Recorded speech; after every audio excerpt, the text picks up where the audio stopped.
मैं राम प्रताप सिंह कुशवाहा। हमारे चैनल ज्ञान एंड नॉलेज में आप सबका सादर अभिनंदन है, स्वागत है। आज हिंदी दिवस है, बड़े गर्व की बात है। तो आज चलिए परिचर्चा होगी, एक तरह से समीक्षात्मक परिचर्चा होगी। अवश्य पूरा ब्लॉग जरूर सुनिए।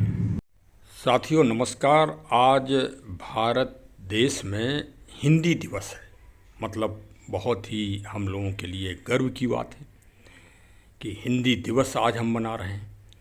इसमें भी देखिए, अगर थोड़ा सा मनन करें, चिंतन करें, मंथन करें तो पाएंगे कि हिंदी भी दो पार्ट में बढ़ गई है।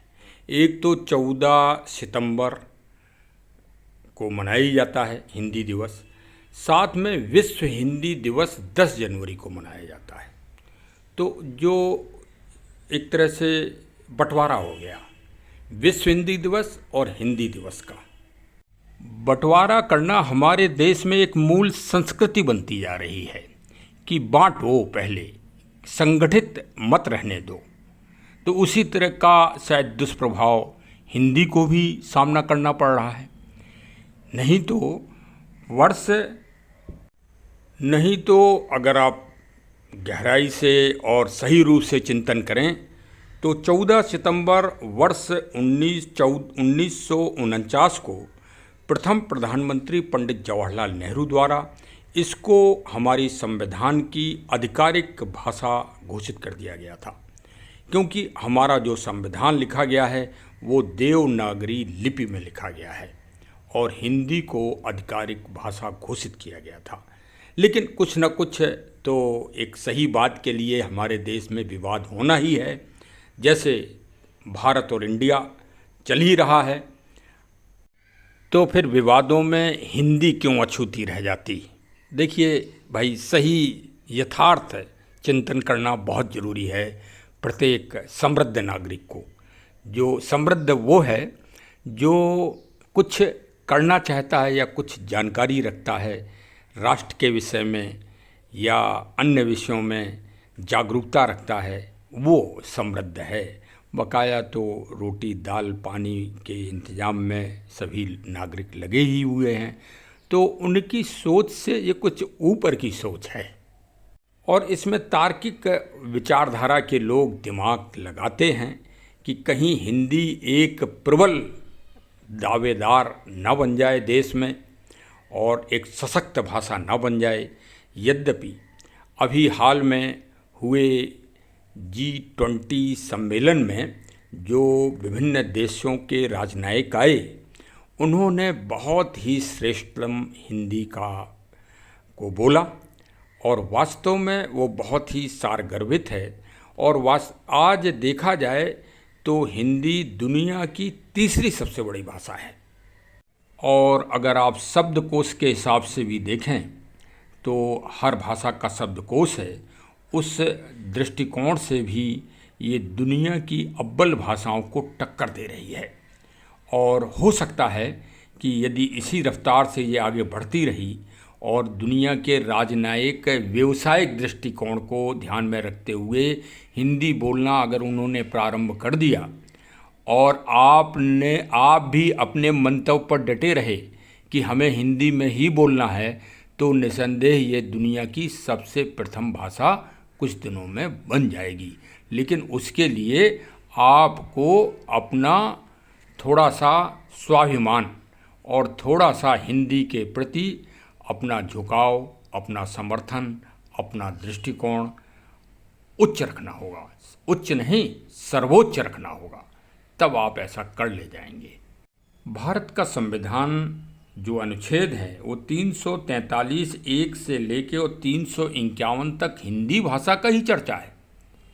लेकिन ये विडंबना है कि जो संविधान रक्षा की दुहाई देते हैं, जो हमारे माननीय महागण लोग हैं, जिनको हम सांसद या और अन्य बहुत बहुत बड़े बड़े पदों पर हैं, जिनमें हमारे न्यायाधीश महोदय भी शामिल हैं, क्योंकि पुलिस विभाग में रहने के बाद काफ़ी अच्छा अनुभव हुआ माननीय महामहिम अदालतों का, तो कोई निर्णय हमें तो हिंदी में पढ़ने को मिले ही नहीं 40 साल की नौकरी में।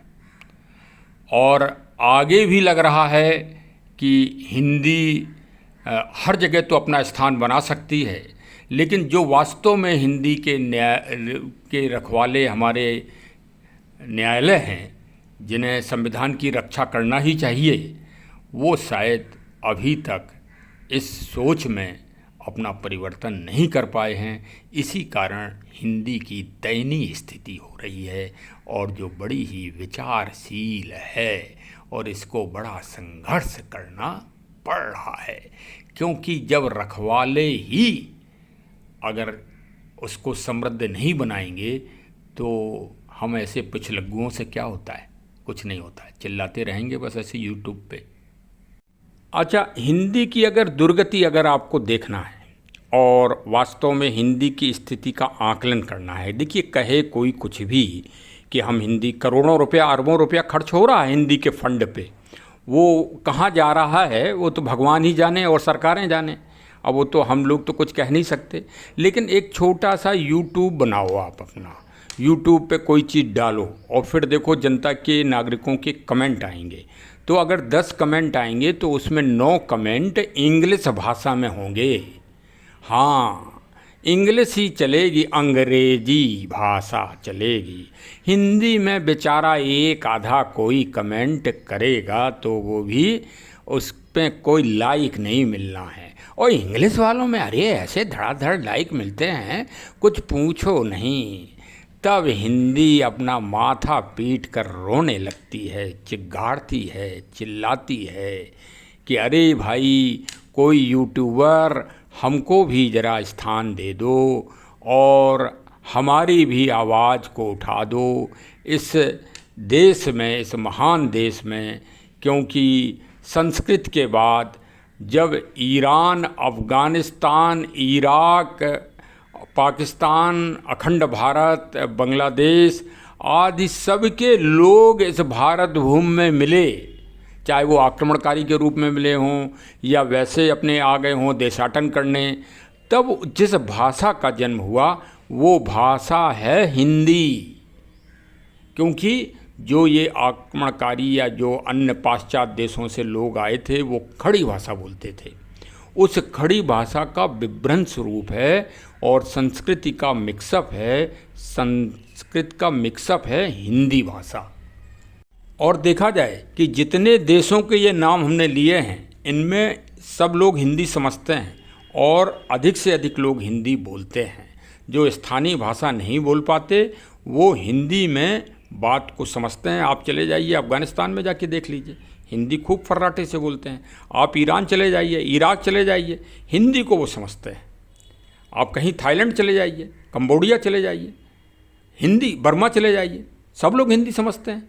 ये तो हिंदी को जानबूझ के संकीर्ण बनाया जा रहा है, जानबूझ के उसको ऊपर नहीं उठाया जा रहा है, क्योंकि फिर बुद्धिजीवी में और सामान्य व्यक्ति में अंतर खत्म हो जाएगा। ये अंतर भारत में बहुत ज़रूरी है। इस अंतर को बनाए रखने के लिए ही तभी तो दिखता है कि ये आदमी वीवीआईपी है। वीआईपी कैसे आदमी की पहचान होगी? वो इंग्लिश की भाषा के उच्चारण से होती है। यद्यपि ऐसा नहीं है, माननीय पूर्व प्रधानमंत्री श्री अटल बिहारी वाजपेयी महोदय साहब द्वारा सर्वप्रथम हिंदी का उच्चारण संयुक्त राष्ट्र संघ के सबसे बड़े पटल पर किया गया और तब से कुछ गणमान्य लोग हिंदी में अवश्य ही अपना संबोधन करते हैं। वास्तव में इस देश के लिए और हम सब नागरिकों के लिए गर्व की बात है। वर्तमान समय के प्रधानमंत्री जी और कई राज्यों के मुख्यमंत्री साहिबान भी हिंदी में प्रयोग करते हैं, हिंदी का प्रयोग करते हैं और हिंदी का उच्चारण करते हैं। वास्तव में समस्त देश के लोगों और गणमान्य लोगों को हिंदी में ही इस तरह का उच्चारण, कमेंट, टिप्पणी आदि करना चाहिए, जिससे एक हिंदी प्रबलता के साथ पूरे विश्व में व्याप्त हो और आपका सीना गर्व से ऊंचा हो। और मैं आपको अपने वीडियो के माध्यम से आगाह भी करना चाह रहा हूँ कि यदि आप जागरूक नहीं रहे और हिंदी को आपने नहीं सहेजा और अपना नहीं अपनाया तो दुनिया आज हिंदी अपना रही है और हिंदी के पीछे भाग रही है। पूरा जर्मन में प्राइमरी सेक्शन में संस्कृत और हिंदी पढ़ाई जा रही है। इसी तरह से अन्य राष्ट्रों में पढ़ाई जा रही है तथा 2 महाशक्तियों के नागरिकों के मैं क्लिप अभी आपको डाल रहा हूं जो G20 के दौरान लिए गए हैं विभिन्न हमारे पत्रकार साहिबानों के द्वारा, और वो मैं अभी अपने ब्लॉग में डालता हूं। आप देखिए कि कितनी शुद्ध और स्पष्ट हिंदी का प्रयोग हो रहा है विदेशी महानुभावों, विदेशी विदुषी महिलाओं के द्वारा।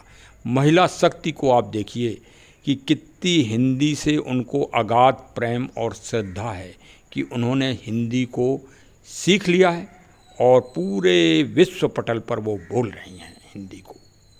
उभरती हुई अर्थव्यवस्था के हैसियत से अपना आवाज़ उठा रहे हैं और हम समझते हैं कि इस मंच पर पूरी दुनिया के दृष्टिकोण शामिल होना चाहिए। इतने बड़े पैमाने पर हो रहा है कि हम बहुत सारे क्षेत्र में कोऑपरेट करते हैं, जिनमें से क्रिटिकल इमर्जिंग टेक्नोलॉजीज़ है, एआई है, शिक्षा है, स्टूडेंट मोबिलिटी है, और इंडिया के यूथ, उनकी आबादी, उनकी एम्बिशन देखकर अमेरिका इंडिया के साथ काम करने के लिए तैयार है। तेरे संगयाड़े के रातां लंबे कते तेरे संगयाड़े। कमाल है। गाना आप सबसे ज्यादा सुनते हैं? आजकल तो रातां लंबिया मुझे पसंद है। इससे पहले कुछ फिल्म के थीम सॉन्ग मुझे बहुत पसंद है क्योंकि चाइना में बहुत ज़्यादा बॉलीवुड फिल्म भी लोकप्रिय है, जैसे सीक्रेट सुपरस्टार, दंगल, बजरंगी भाईजान, बैटमैन, बहुत ज़्यादा माय नेम इज खान वगैरह। बहुत ज़्यादा भारतीय फिल्म तो चाइना के सिनेमा में भी चलती थी और बॉक्स ऑफिस भी बहुत अच्छा है, तो भारत की तुलना में भी और अच्छी है ये बॉक्स ऑफिस। इसलिए तो इन फिल्मों में ये बॉलीवुड म्यूजिक तो मैं अक्सर सुनती हूँ। राता लंबिया सिर्फ सुनती हैं या गा भी लेती हैं? गा सकती हूँ। तेरी मेरी कल ना होगी मशहूर, करना कभी तू मुझे नजरों से तू, कित्थे चली है तू, कित्थे चली है तू, कित्थे चली है।